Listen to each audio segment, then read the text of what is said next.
Hi and welcome to the channel. Today I'm going to talk about the Sigma docking station, so come along and enjoy this adventure.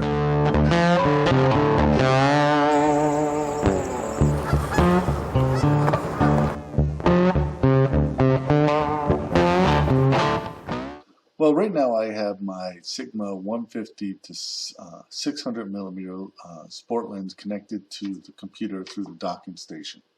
So when you start the software up, the first thing it does is it wants to go out and check to see if there's any updates.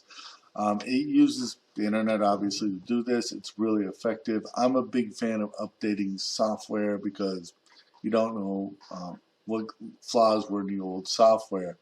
So this simply goes out and checks the updates. If you want to see what these updates actually are, if you go up here to the left-hand side up here, you can see update information. When you click on that, it opens up a web page and it tells you what your updates are and what they do.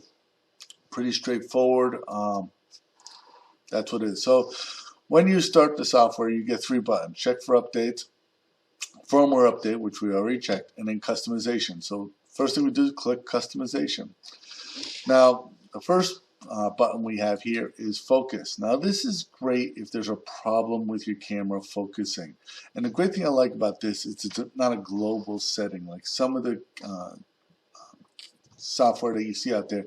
They'll only make global changes.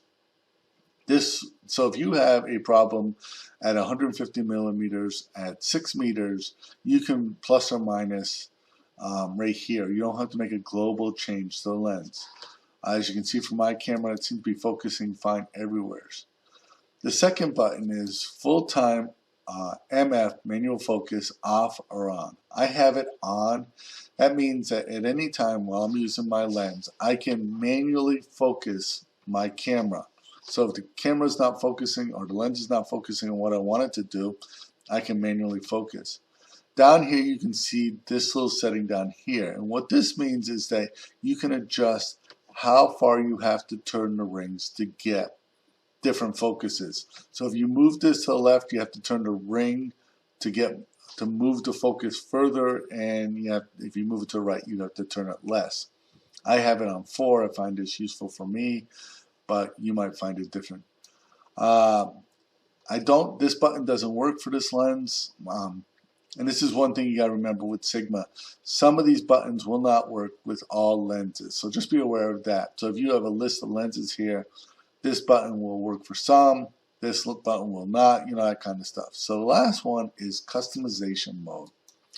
Now on your Sigma Sport lens, there are 2 customize buttons, and this is how you adjust them. So you click on the one you want to adjust, and you have 3 options. So the first one is focus.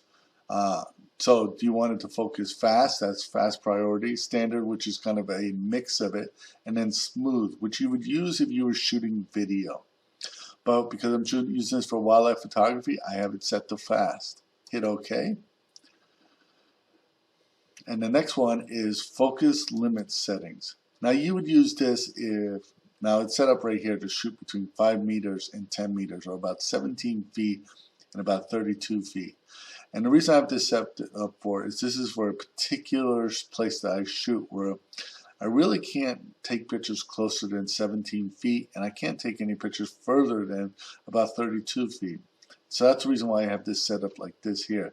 But if you wanted to change it, you just grab these and move them as you see fit. The reason why you would use something like this is if you were in a situation where you couldn't focus, like the place I was talking about where you can't focus any further than this. This means that the camera will only be focusing in this group. So it won't be focusing to 100 meters and it won't be focusing to 2.6. So this means that the lens will focus faster.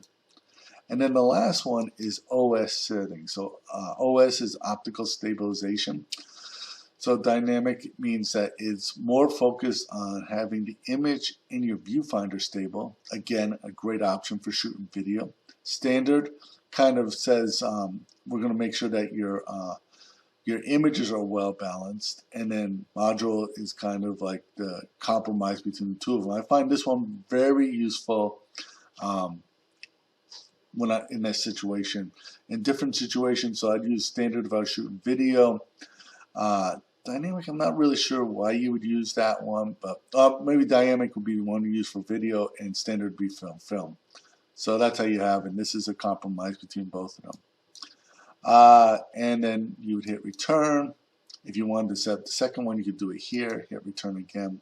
And the last button on this is reset all. This would reset everything to factory default. If you ever are using your lens and it's just not working right or something like that, the first thing I do is set to factory default. There might have been some setting that got offset or anything like that. The other thing I could do too is just reinstall all the firmware for the lens. And the last thing I want to show you is up here on the right hand side, it says it's connected to the lens. And if you had more than one Sigma lens, over here is where that would be. So this is pretty straightforward. I do this about once every 3 or 4 months, just so that the software is up to date, and any kind of changes I do to the customization mode I can do here. But that's about all I do on this lens. I don't, and it's pretty straightforward. So I hope you got something out of this. If you did, give it a thumbs up. Please subscribe to this channel because that really helps us in the YouTube world. Become a Patreon supporter. Your support allows us to keep doing this. My name is Leahy. I want to thank you for watching.